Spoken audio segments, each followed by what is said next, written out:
بسم الله والصلاة والسلام على رسول الله صلى الله عليه وسلم.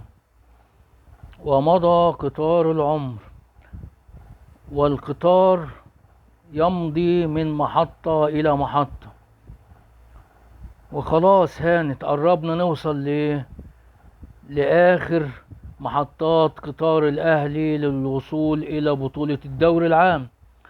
الأهلي النهاردة فاز على المصري 1-0 بتمريرة ولا أجمل ولا أحلى من رضا سليم من قبل نص الملعب من الناحية الشمال، وصل بيها لغاية قرب خط المرمى ورفعها بالمقاس على رأس وسام أبو علي في الدقيقة 63 ليحرز وسام أبو علي هدفه رقم 12 في الدوري.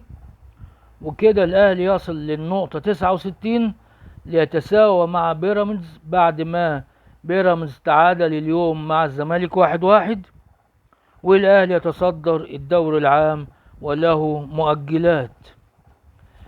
تشكيل الأهلي النهاردة كان محمد الشناوي حراسة المرمى، محمد هاني في الدفاع، رامي ربيعة، محمد عبد المنعم، كريم فؤاد. في خط النص كريم ندفد، أكرم توفيق، إمام عاشور. خط الهجوم حسين الشحات، رضا سليم، والمهاجم الصريح وسام أبو علي.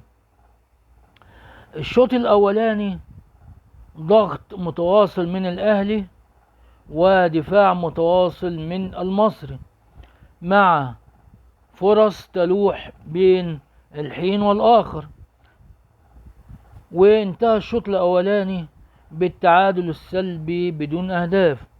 الشوط الثاني بدأ بضغط من الأهلي واستحواذ كبير من النادي الأهلي إلى أن جاءت الدقيقة 63 ورضا سليم من نص الملعب ناحية الشمال رفعة على رأس وسام أبو علي الجون الأول في المباراة، والجون رقم 12 لوسام أبو علي، وأحلى أسيست من رضا سليم. في الدقيقة 67 فرصة خطيرة جدا من ميدو جابر برأسه، لكن العملاق محمد الشناوي كان في الميعاد ويخرجها بعيد عن المرمى. التبديلات بدأت في النادي الأهلي في الدقيقة 75، قفشة بدل من حسين الشحات، وكهربا بدل من وسام أبو علي. في الدقيقة 87 تبديل رقم 3 عمر كمال عبد الواحد بدل من إمام عاشور. وبكده يبقى ده الفوز رقم 16 على التوالي للنادي الأهلي هذا العام، والفوز رقم 22 له في الدوري، ووصوله إلى النقطة 69. ونقول ولسه ولسه ولسه، والجايات أكتر إن شاء الله لغاية ما نوصل للبطولة المفضلة لجماهير النادي الأهلي وللنادي الأهلي عشان يحتفظ بدرع الدوري مع اخواته في دولاب البطولات في النادي الأهلي في مختار التتش.